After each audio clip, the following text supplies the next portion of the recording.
Last October, I received an email from a gentleman I don't know, a gentleman from Gujarat.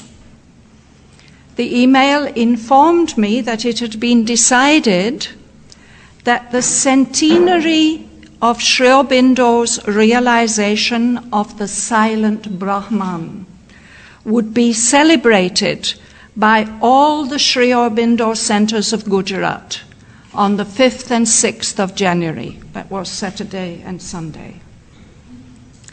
And that a souvenir volume was being prepared, for which he requested I should contribute an article.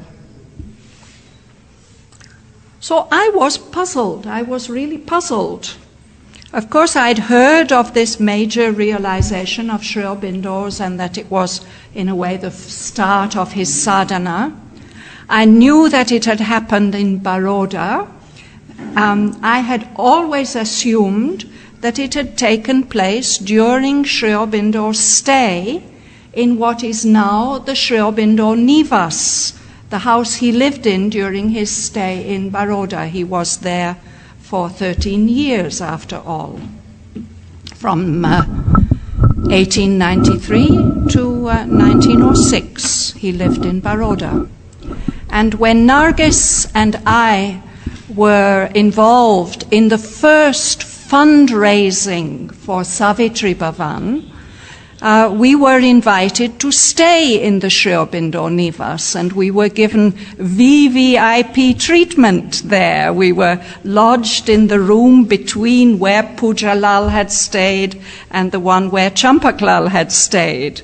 And we were given a tour of all the premises, and we were shown the apartments where Sri Aurobindo lived, which are now kept open for meditation.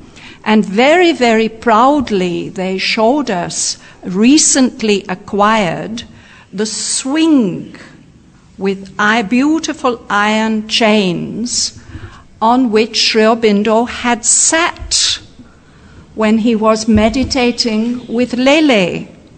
But they did explain, they said that didn't happen in that house.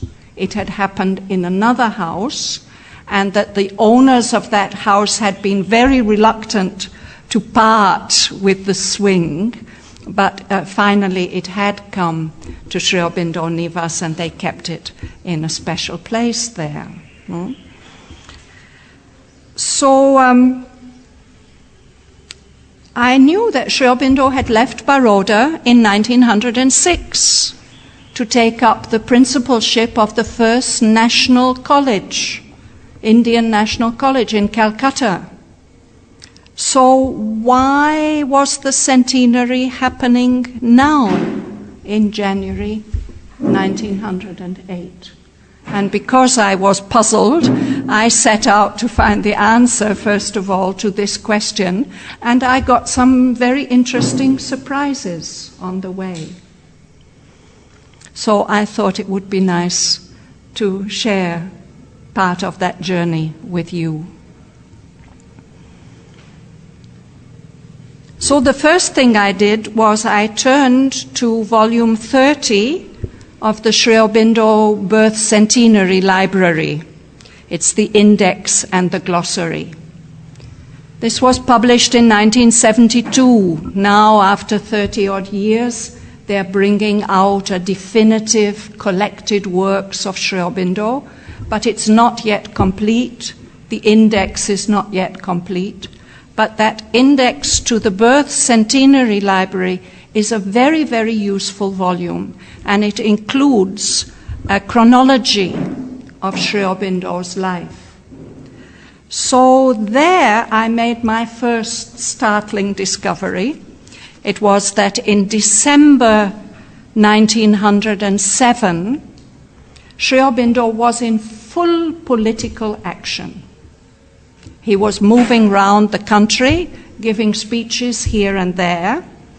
And on December 21st, he left Calcutta for Surat to attend the Indian National Congress. So those of us who know anything about Sri Aurobindo's life we know that the Surat Congress was really a very, very important point in his political work. It was at that Congress that he and a small group of nationalists, extremist nationalists, revolutionaries, they disrupted the whole Congress, which was dominated by the so-called moderates, and insisted that the full independence of India had to be made the aim of the nationalist movement. So this happened in the last week of December 1907. It's really, we can say, the pivotal point of Sri Aurobindo's work as a result of those few days that he spent in Surat. This objective, full independence, it was adopted as the aim of the nationalist movement and of the Indian National Congress. He continued with his political work, but if we look back, we can say that this was the real culminating point of it. Just a few days later, well, he left the Congress at on the 31st of December, I think. He remained in Surat from December 24th to 31st, and then he left for Baroda. Surat is in Gujarat, it's on the coast, and Baroda is inland. Perhaps it's about 4 or 5 hours by train journey now. I don't know how long it took in those days. And he had made an appointment to meet Vishnu Bhaskar Lele there. He no longer had his own home in Baroda, so they were received at a friend's house. So in the first week of January 2007, Sri Aurobindo stayed with Lele at that friend's house in Baroda, and then he traveled with Lele first to Pune and then to Bombay. And in Bombay they parted company. Sri Aurobindo returned to Calcutta, and they met only once again a few months later, at which time Lele, says Sri Aurobindo, was alarmed, tried to undo what he had done, and told me that it was not the divine but the devil that had got hold of me. It's very interesting. So this momentous meeting happened in the first days of January 1908. So really now we are at the centenary of this very special event. So the next thing that I did, having established the chronology, was to see what Sri Aurobindo himself had said or written on various occasions about this event. In his letters on yoga, I found only a very few references to it, but one very significant one, which I intend to share with you a little later. But in the volume on himself, that's volume 26 of the Birth Centenary Library, I found many more statements, some of which we can have a look at now. Some of these were letters, and some of them are passages dictated by Sri Aurobindo to correct or amplify statements that were made about him in public by other people. So this is one of those. It's a passage dictated by Sri Aurobindo. And it says, from 1904 onwards, Sri Aurobindo began practicing yoga on his own account, starting with Pranayama, as explained to him by a friend.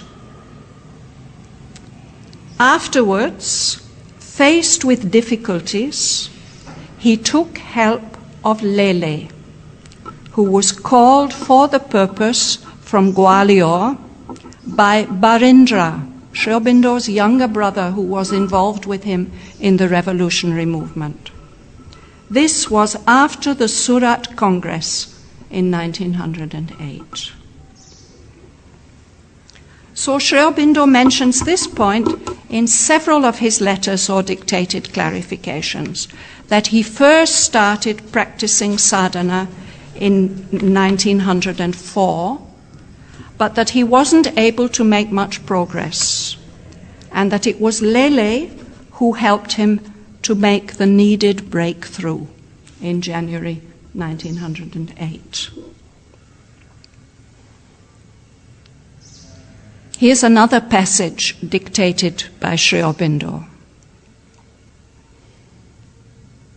Before he met Lele, Sri Aurobindo had some spiritual experiences, but that was before he knew anything about yoga or even what yoga was. For example, a vast calm which descended on him at the moment when he stepped first on Indian soil after his long absence. In fact, with his first step on the Apollo Bandar in Bombay. You know, Sri Aurobindo left India when he was only 6.5, 7 years old, and he returned as a young man of 21. So at that moment of return, a feeling of vast calm descended on him with his first step on Indian soil. This calm surrounded him and remained for long months afterwards. Then he lists some of the other early experiences. The realization of the vacant infinite while walking on the ridge of the Takhti Suleiman in Kashmir. He's written poems about this, no?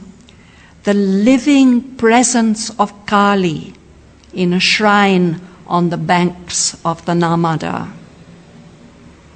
The vision of the Godhead surging up from within when he was in danger of a carriage accident in Baroda in the first year of his stay, etc., he adds. So we can identify sonnets of his about all these experiences. He says, but these were inner experiences coming of themselves and with a sudden unexpectedness, not part of a sadhana. He started yoga by himself without a guru, getting the rule from a friend, a disciple of Brahmananda of Gangamat. It was confined at first to assiduous practice of pranayama, breathing exercises, at one time for 6 hours or more a day. There was no conflict or wavering between yoga and politics. Somebody must have written something like that. He says there was nothing like that. When he started yoga, he carried on both without any idea of opposition between them. He wanted, however, to find a guru. He met a Naga sannyasi in the course of this search, but did not accept him as guru, though he was confirmed by him in a belief in yoga power when he saw him cure Barin in almost a moment of a violent and clinging hill fever. This is one of the colorful stories we have often heard, that Barin came home seriously ill with this fever and that it continued for weeks and weeks on end. And this wandering Naga sannyasi who carries a snake with him cured him by giving a glass of water that he had cut through with a knife. He'd repeated silently a mantra, and Barin was immediately cured. And at that moment, Sri Aurobindo said that I want this power for our political work. He saw him cure Barin in almost a moment of a violent and clinging hill fever by merely cutting through a glass full of water crosswise with a knife while he repeated a silent mantra. Barin drank and was cured. But he had no helper or guru in yoga till he met Lele. And that was only for a short time. So from the chronology, we've seen already that Sri Aurobindo was in full political action at the time that he met Lele. And it seems that he made clear to Lele right at the beginning what his aims were. When I told him that I wanted to do yoga but for work, for action, not for sannyasa and nirvana, but after years of spiritual effort I had failed to find the way, and it was for that I had asked to meet him, his first answer was, "It would be easy for you as you are a poet." A poet. We can meditate on this answer. I don't know quite what Lele had in mind. Sri Aurobindo has also repeatedly spoken of the importance and value of this encounter for his development. For example, this dictated clarification. Sri Aurobindo never took any formal diksha from anyone. He started his sadhana at Baroda in 1904 on his own account after learning from a friend the ordinary formula of Pranayama. Afterwards, the only help he received was from the Maharashtrian Yogi Vishnu Bhaskar Lele, who instructed him how to reach complete silence of the mind and immobility of the whole consciousness. This Sri Aurobindo was able to achieve in 3 days, with the result of lasting and massive spiritual realizations, opening to him the larger ways of yoga. Lele finally told him to put himself entirely into the hands of the divine within and move only as he was moved. And then he would need no instructions, either from Lele himself or anyone else. This henceforward became the whole foundation and principle of Sri Aurobindo's sadhana. From that time onward, and through many years of intensive experience at Pondicherry, he underwent no spiritual influence from outside. So this experience of complete silence and immobility of the whole mind, whole consciousness, led Sri Aurobindo first to something which he calls the Brahman experience, the experience of the silent, all-pervading self. And he says, the Brahman experience came when I was groping for a way, doing no sadhana at all, making no effort because I didn't know what effort to make, all having failed. Then in 3 days, I got an experience which most yogis get only at the end of a long yoga, got it without wanting or trying after it, got it to the surprise of Lele, who was trying to get me something quite different. Lele was a Bhakta. He was not an Advaitin. He was really against Advaita Vedanta. He says, I was induced to meet a man without fame I didn't know, a Bhakta with a limited mind, but with some experience and evocative power. We sat together, and I followed with an absolute fidelity what he instructed me to do, not myself in the least understanding where he was leading me or where I was myself going. The first result was a series of tremendously powerful experiences and radical changes of consciousness, which he had never intended, for they were Advaitic and Vedantic, and he was against Advaita Vedanta, and which were quite contrary to my own ideas. For they made me see with a stupendous intensity the world as a cinematographic play of vacant forms in the impersonal universality of the absolute Brahman. The final upshot was that he was made by a voice within him to hand me over to the divine within me, enjoining an absolute surrender to its will.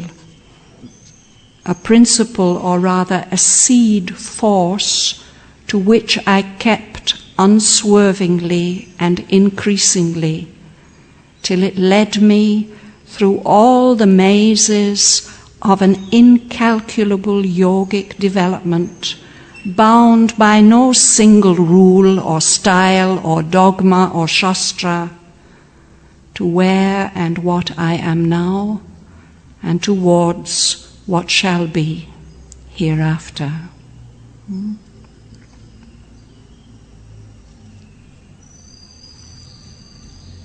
The next letter I like to share with you because it's quite amusing.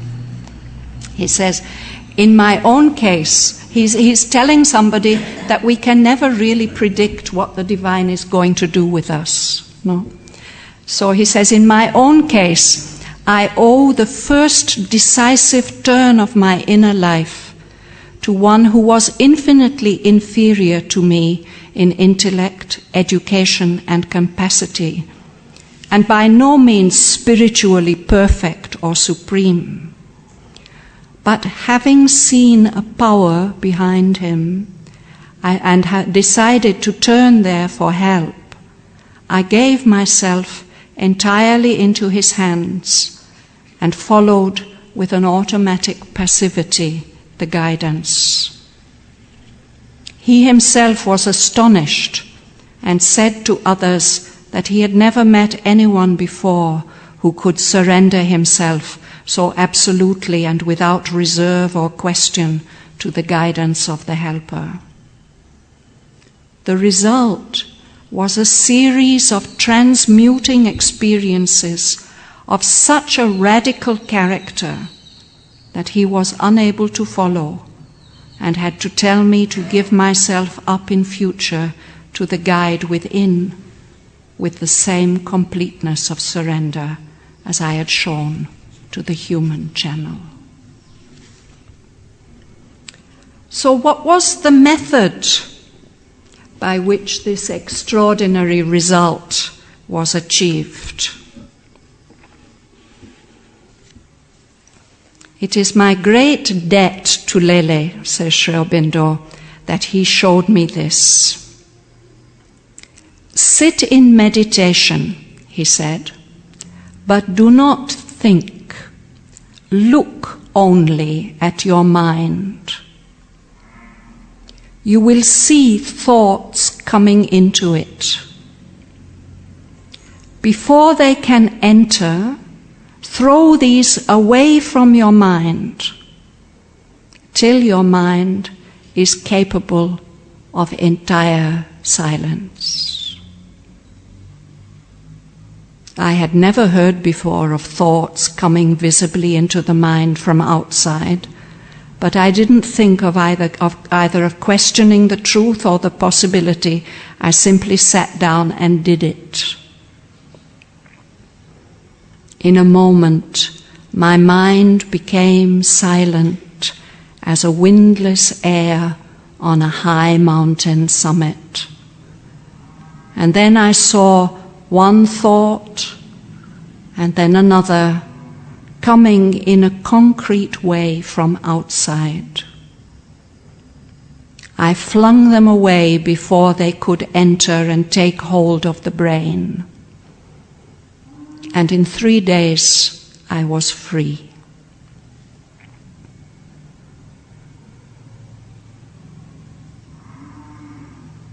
In another letter, he says, "Sit down," I was told. "Look, and you will see that your thoughts come into you from outside. Before they enter, fling them back." I sat down and looked and saw to my astonishment that it was so. I saw and felt concretely the thought approaching as if to enter through or above the head, and was able to push it back concretely before it came inside.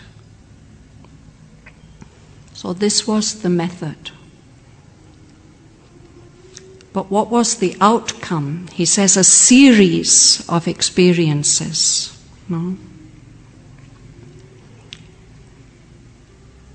One of the places where Sri Aurobindo expresses this series of experiences in most detail is in a letter he dictated in 1946 to be sent to the British writer Aldous Huxley in response to a review the latter had written of Sri Aurobindo's book, The Life Divine. So there, Sri Aurobindo states, "After 3 years of spiritual effort with only minor results, he, Sri Aurobindo, was shown by a yogi the way to silence his mind. This he succeeded in doing entirely in 2 or 3 days by following the method shown. There was an entire silence of thought and feeling, and all the ordinary movements of consciousness, except the perception and recognition of things around, without any accompanying concept or other reaction. The perception and recognition of things around without any accompanying concept or other reaction. The sense of ego disappeared, and the movements of the ordinary life, as well as speech and action, were carried on by some habitual activity of Prakriti alone, which was not felt as belonging to oneself. So nobody noticed any difference. No? He went on making political speeches. He went on running a newspaper. He went on doing everything that had to be done. But he says this was not felt as being willed or planned or activated from himself. It was just the action of nature carrying on in its habitual groove. But the perception which remained saw all things as utterly unreal. This sense of unreality was overwhelming and universal. And elsewhere he says this lasted for some months. He saw everything just like a film going on. The experience of unreality.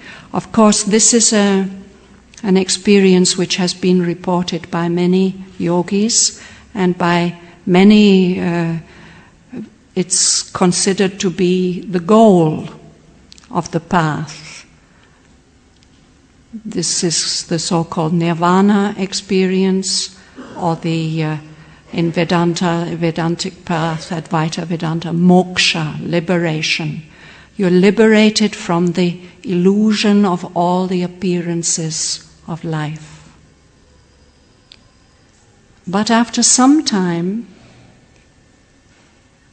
some undefinable reality was perceived as true, which was beyond space and time and unconnected with any cosmic activity, but yet was met wherever one turned. So the whole world appeared unreal, but beyond some supreme reality which seemed beyond space and time and unconnected with any cosmic activity, with anything that was going on in the world. This condition remained unimpaired for several months. And even when the sense of unreality disappeared and there was a return to participation in the world consciousness, the inner peace and freedom which resulted,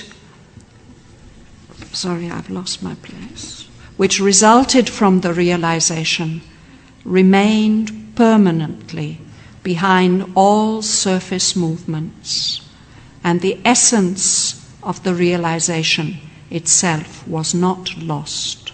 It was never lost.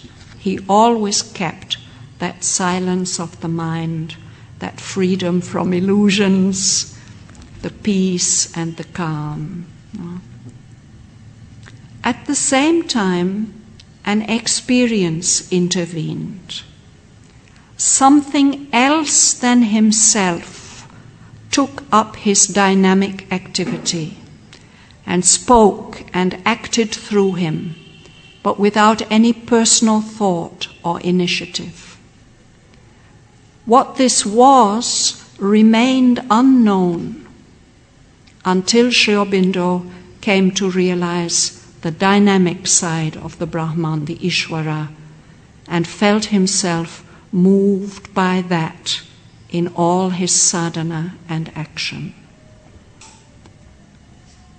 These realizations and others which followed upon them, such as that of the self in all, and all in the self, and all as the self, the divine in all, and all in the divine. This is the realization which he had in Alipur jail. And perhaps I'm anticipating myself if I say that these experiences in Alipur jail, these took place within less than 2 years, within 12 months of this first experience. And by the time Sri Aurobindo left Calcutta for Chandanagar, this again is interesting from the chronological point of view, that was in February 1910. So just 2 years after this first realization. By that time, he had had all the realizations and experiences which laid the foundation of his later development of his own unique yoga. But he says the only real difficulty, which took decades of spiritual effort to work out towards completeness, was to apply the spiritual knowledge utterly to the world and to the surface psychological and outer life, and to effect its transformation, both on the higher levels of nature and on the ordinary mental, vital, and physical levels down to the subconscious and the basic inconscience, and up to the supreme truth consciousness or supermind, in which alone the dynamic transformation could be entirely integral and absolute. So these realizations came, the knowledge came, the basis was laid very rapidly, but he has emphasized in this late letter, November 1946, that the continuing spiritual effort that was needed to implement them, to work out the transformation which was implied by those experiences.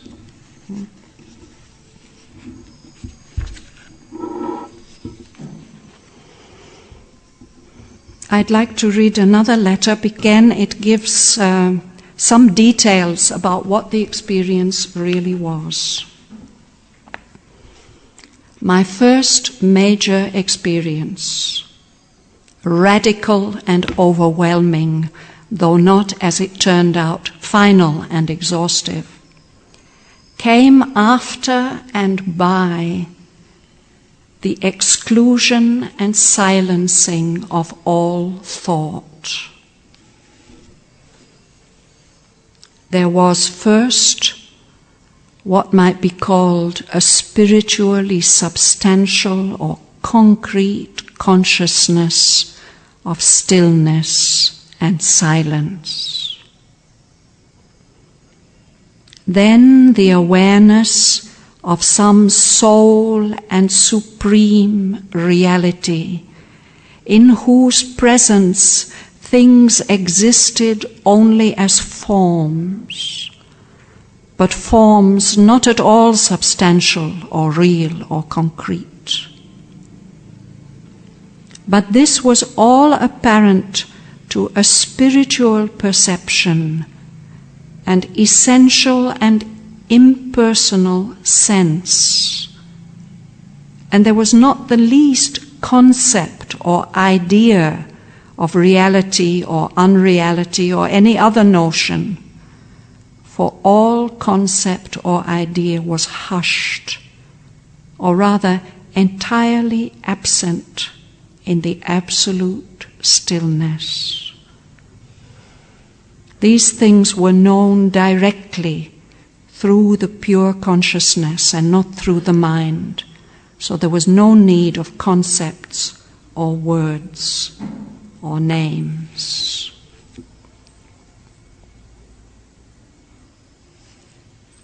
In another letter, Sri Aurobindo mentions, such a realization does not usually come at the beginning of a sadhana or in the first years or for many years. It comes so to a very few. Mine came 15 years after my first pre-yogic experience in London, and in the 5th year after I started yoga.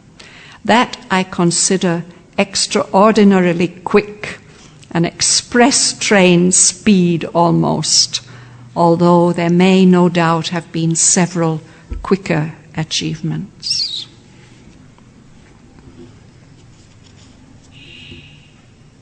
So when we look at another dictated account given by Sri Aurobindo of his development after this decisive opening, we are even more amazed, or I was even more amazed, at the express train speed with which the fundamental stages of his sadhana succeeded each other. Now I'm repeating.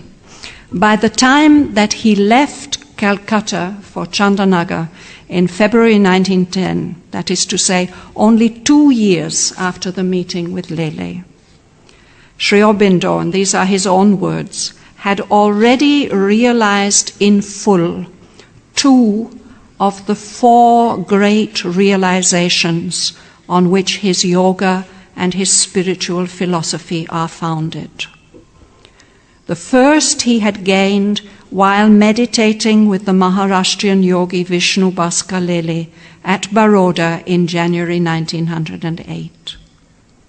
It was the realization of the silent, spaceless, and timeless Brahman, gained after a complete and abiding stillness of the whole consciousness, and attended at first by an overwhelming feeling and perception of the total unreality of the world. Though this feeling disappeared after his second realization, which was that of the cosmic consciousness and of the divine as all beings and all that is, which happened in the Alipur jail, and of which he's spoken in his speech at Uttapara. To the other two realizations, that of the supreme reality with the static and the dynamic Brahman as its two aspects, and that of the higher planes of consciousness leading to the supermind, he was already on his way in his meditations in the Alipur jail. So I think that this brief overview of what Sri Aurobindo experienced in Baroda in the first week of January 2008 might convince us of the value of celebrating the centenary of the event, for it evidently opened up the way for all the fundamental realizations that became the basis for Sri Aurobindo's development of his own unique yoga. And without that, none of us would be sitting here today. No? So I'd like to close this first part of my presentation now by reading in full the very first letter which I came across in my search, and one which perhaps brings this topic closer to each one of us and provides a bridge to the second part of my talk. In this first letter, Sri Aurobindo wrote,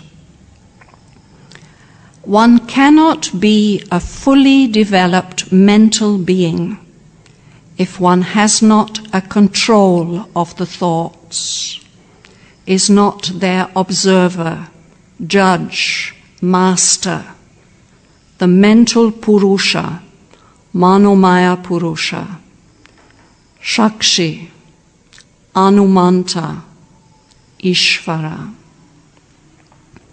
It is no more proper for the mental being to be the tennis ball of unruly and uncontrollable thoughts than to be a ship in the storm of the desires and passions, or a slave of either the inertia or the impulses of the body. It is more difficult because man, being primarily a creature of mental prakriti, identifies himself with the movements of his mind and cannot at once dissociate himself and stand free from the swirl and eddies of the mind whirlpool. It's comparatively easy for him to put a control on his body, at least on a certain part of his movements. It is less easy, but still very possible after a struggle, to put a mental control on his vital impulsions and desires. But to sit like the tantric yogi on the river above the whirlpool of his thoughts is less facile. Nevertheless, it can be done. All developed mental men, those who get beyond the average, have in one way or other, or at least at certain times and for certain purposes, to separate the two parts of the mind. The active part, which is a factory of thoughts, and the quiet, masterful part, which is at once a witness and a will, observing them, judging, rejecting, eliminating, accepting, ordering corrections and changes, the master in the house of mind, capable of self-empire, samraja. All developed mental men, at least self-rule, samraja, self-empire. The yogi goes still further. He is not only a master there, but even while in mind, in a way, he gets out of it, as it were, and stands above or quite back from it and free. For him, the image of the factory of thoughts, the active mind at the front, is no longer quite valid. For he sees that thoughts come from outside, from the universal mind or universal nature, sometimes formed and distinct, sometimes unformed, and then they are given shape somewhere in us. The principal business of our mind is either a response of acceptance or a refusal to these thought waves, as also vital waves, subtle physical energy waves. It applies on the life level and the body level as well. Or this giving a personal mental form to thought stuff or vital movements from the environing nature force. And in Savitri, he says, we put our personal stamp on them, no? We get the things ready-made from somewhere else, put our personal stamp, send them out as individual products.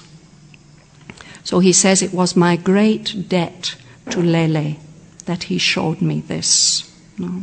I've read it already, but he says it's not to say that everybody can do it in the way that I did it, or with the same rapidity of the decisive movement.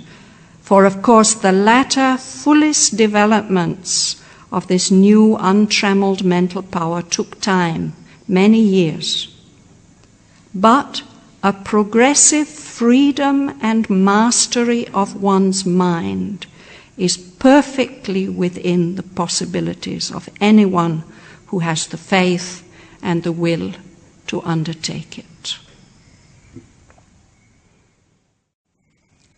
So that statement brings me to the second phase of my research, because something about this letter reminded me strongly of some of the mother's talks. Indeed, she has taken up the topic of thought control in addressing many groups from her pre-Pondicherry days in Paris onwards. And I was specially reminded of her commentaries on the Dhammapada. After Sri Aurobindo left his body, the mother became more active than ever with the young people who were students in the ashram school, the institution she wanted to develop as the Sri Aurobindo International University Center, as a memorial to him and as a ground for the continuation of his work. And one of the first books she took up to read with them in French in her classes in the playground was a translation of the essential Buddhist text, the Dhammapada. And the first few verses of this scripture deal with the importance of mental control, not only for spiritual advancement, but for simple human happiness. And 4 main movements are mentioned, just the same ones that Sri Aurobindo mentions. First, observing one's thoughts, stepping back, separating oneself from one's thoughts in order to be able to see them. And then the second movement in the translation that we have, it's called watching over. Mother said to discriminate, to distinguish between what is helpful and harmful, useful and not useful, between constructive thoughts that lead to victory and defeatist thoughts which turn us away from it. So some capacity of seeing where do the thoughts come from and what are they doing to us. So when we have seen that, the third step would be control. Once the enlightened judge of our consciousness has distinguished between useful and harmful thoughts, a kind of inner guard can come and allow to pass only approved thoughts, strictly refusing admission to all undesirable elements. With a commanding gesture, the guard will refuse entry to every bad thought and push it back as far as possible. So it's this movement of admission and refusal that we call thought control. And the ultimate development of thought control is mastery, when we think what we have to think. So she encouraged her young students to practice these steps towards mental mastery. She said, I believe it's a practice to be recommended to everyone, to keep a certain time every day for trying to make the mind quiet, even, still. So I hope you would agree that there's a meaningful connection between these words of the mother and the letter of Sri Aurobindo. While the total silencing of the mind, which can bring the experience of the silent Brahman, is the exceptional achievement of those who are fit to undertake yoga practice, the first steps towards achieving the necessary mental mastery are not only within the reach of all somewhat developed mental beings. Being ready to take up such an effort is a mark of full humanity.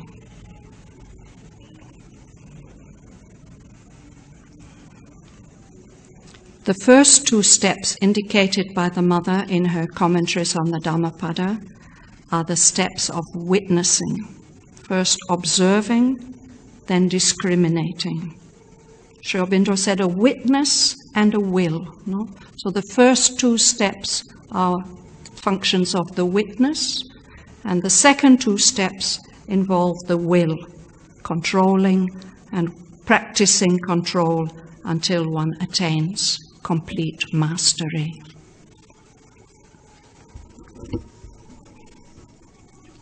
So for those of you who have courage, patience to go a little further with me, I would like to take this exploration now into Savitri.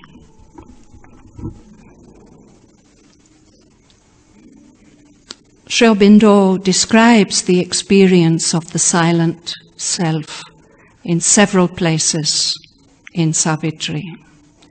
But the place where this whole experience, with all the steps that we have noted in it, where it's evoked in most detail, it's in the Book of Yoga, in Canto 6, which is called Nirvana and the all-negating Absolute. And it continues into Canto 7, the first part of Canto 7, the last canto of the Book of Yoga. We consider Savitri as Sri Aurobindo's spiritual autobiography, and particularly we identify his journey with the journey of King Asvapati. But these passages come in the Yoga of Savitri. And it's very interesting that all these steps, when we look closely, we will see all the steps are described in detail, at length, in these two cantos.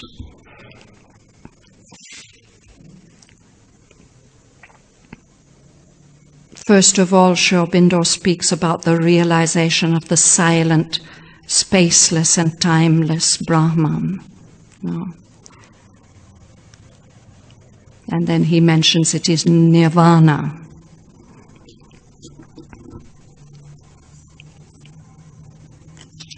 So it would be extremely interesting to make a minute comparison between all the phrases in Sri Aurobindo's letters and these lines of Savitri, and perhaps when I have more time or somebody has more time, we can do that. But we won't go into detail with it now. I would just like to mention 12 steps of the experience which I've identified, and which we can maybe just briefly have a look at the corresponding passages in Savitri.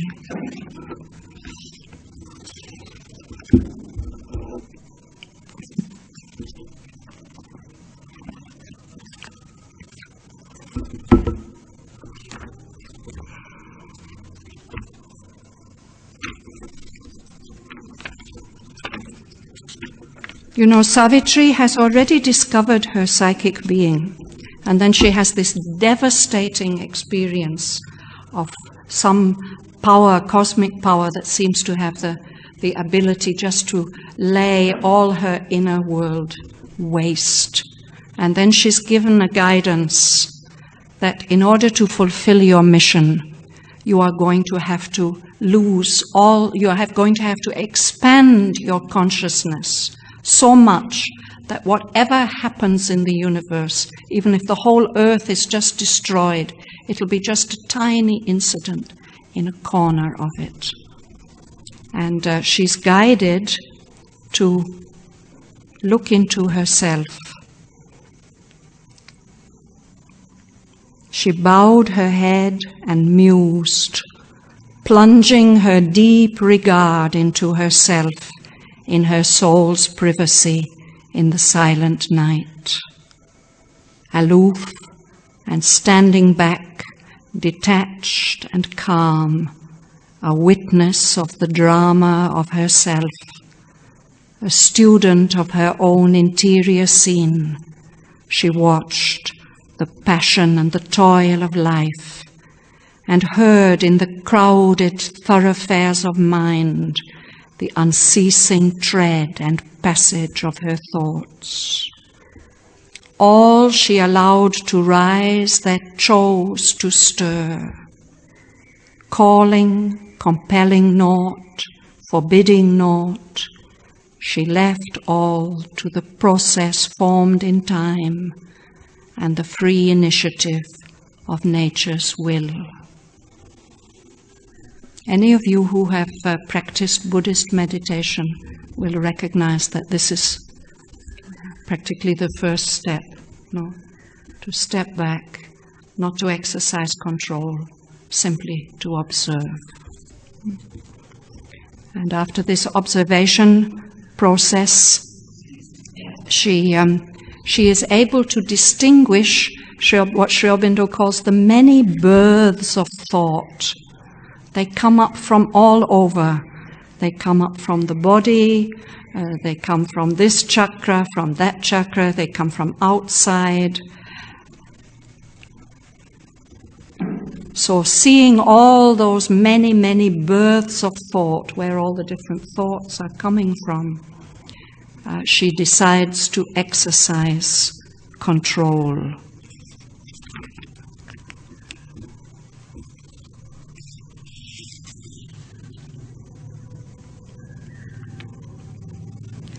Only when we break through matter's wall, in that spiritual vastness can we stand, where we can live the masters of our world, and mind is only a means and body a tool. For above the birth of body and of thought, our spirit's truth lives in the naked self, and from that height, unbound, surveys the world.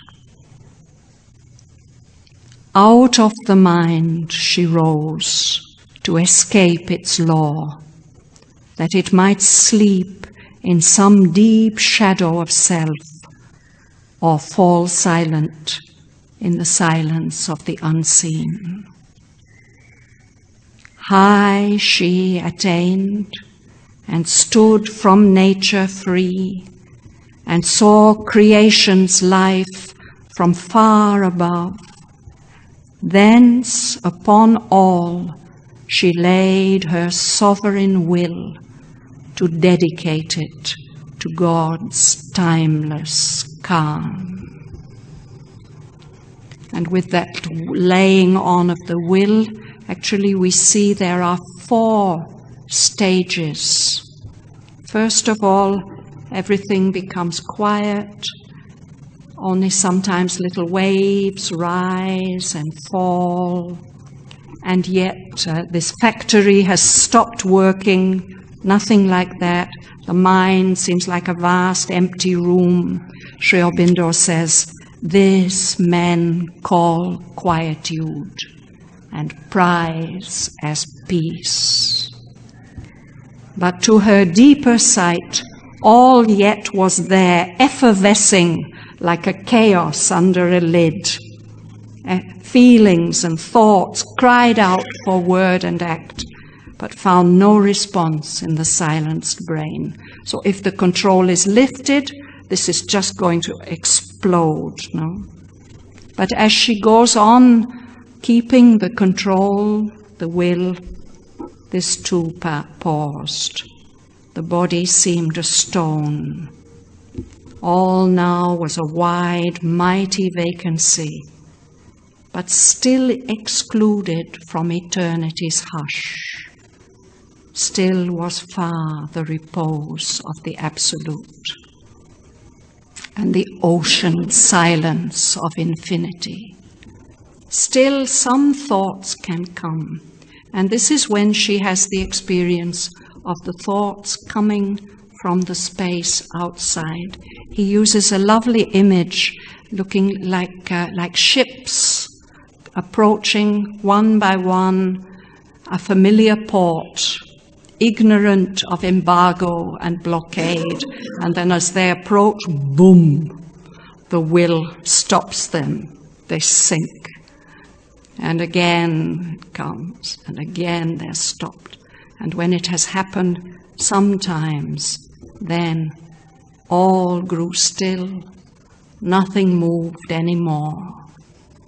Immobile, self-wrapped, timeless, solitary, a silent spirit pervaded silent space.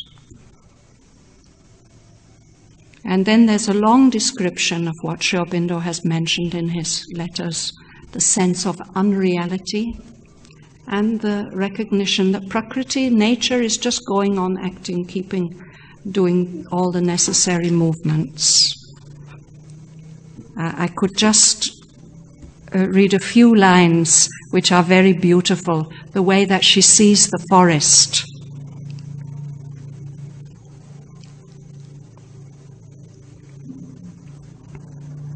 All seemed a brilliant shadow of itself, a cosmic film of scenes and images. The enduring mass and outline of the hills was a design sketched on a silent mind and held to a tremulous false solidity by constant beats of visionary sight. The forest with its emerald multitudes, clothed with its show of hues, vague, empty space. A painting's colors hiding a surface void that flickered upon dissolution's edge. The blue heavens, an illusion of the eyes, roofed in the mind's illusion of a world. The men who walked beneath an unreal sky seemed mobile puppets out of cardboard cut and pushed by unseen hands across the soil, or moving pictures upon fancy's film.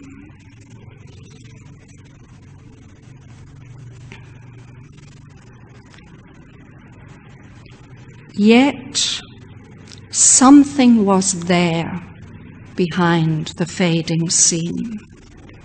Wherever she turned, at whatsoever she looked, it was perceived, yet hid from mind and sight.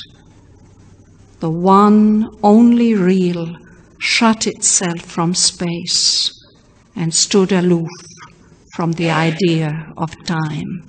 There's this perception of that one reality, the only thing that makes sight, hearing, any of the senses worthwhile, and yet escapes from them completely, a supreme, unknowable reality.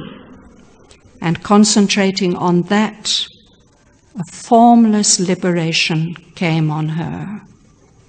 Once sepulchred alive in brain and flesh, she had risen up from body, mind, and life. She was no more a person in a world. She had escaped into infinity.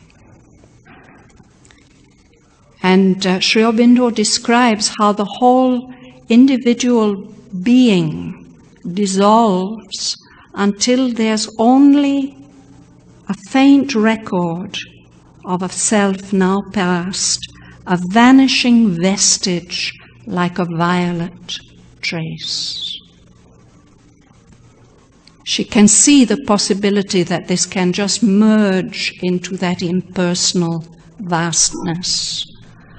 But she no longer has a personal will to decide whether to merge or not to merge. So the decision is left to that supreme reality. And in fact, she doesn't merge.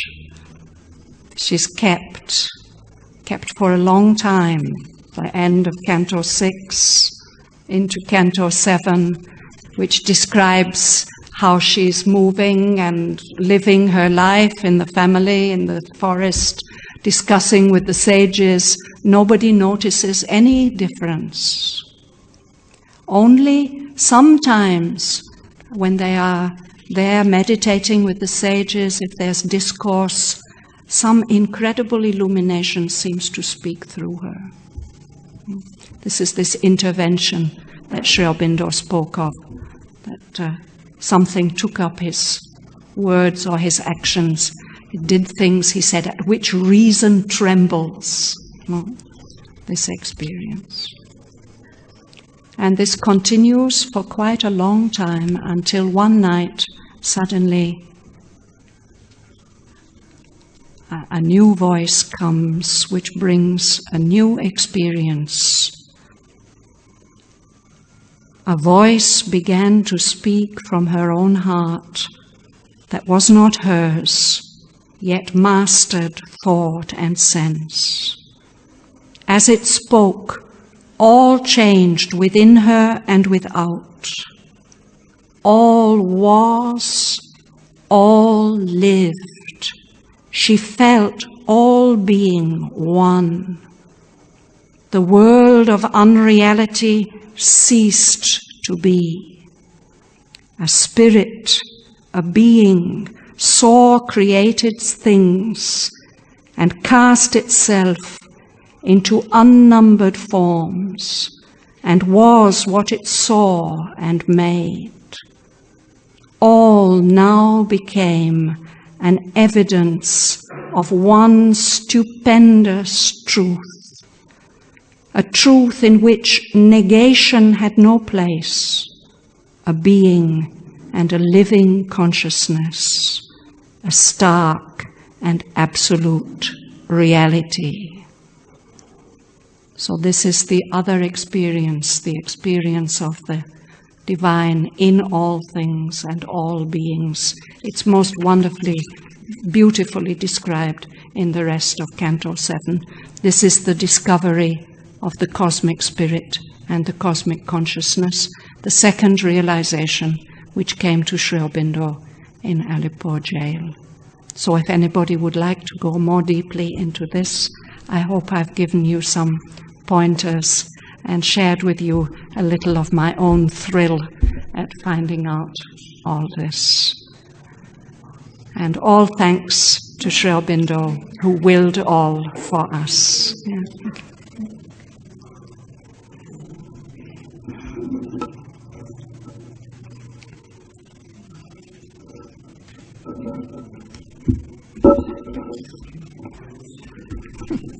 Questions. I can answer questions if anybody, try to answer questions if anybody has any.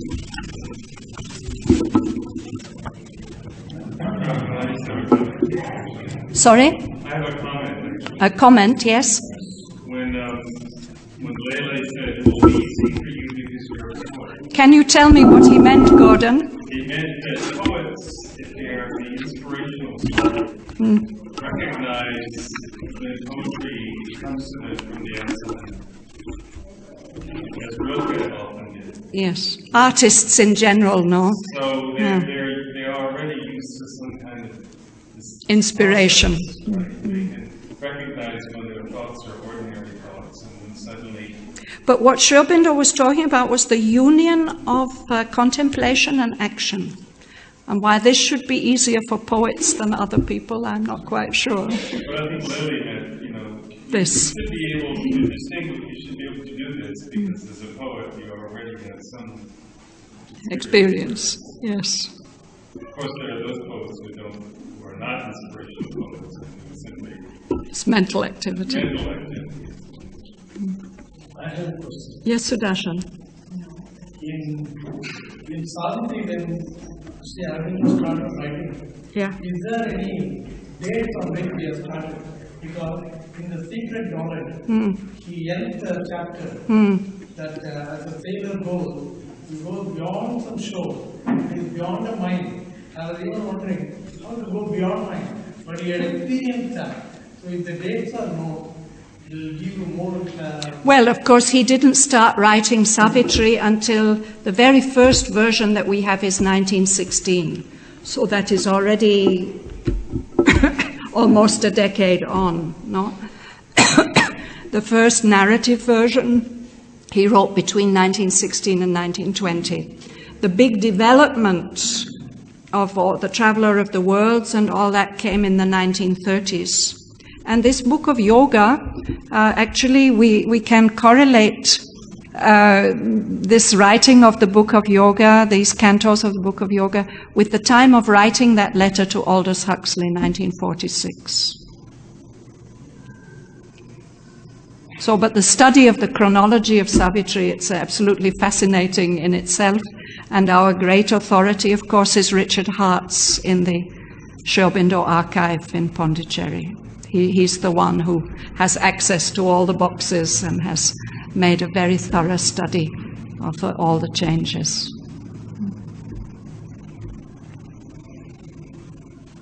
So, thank you all for your attention.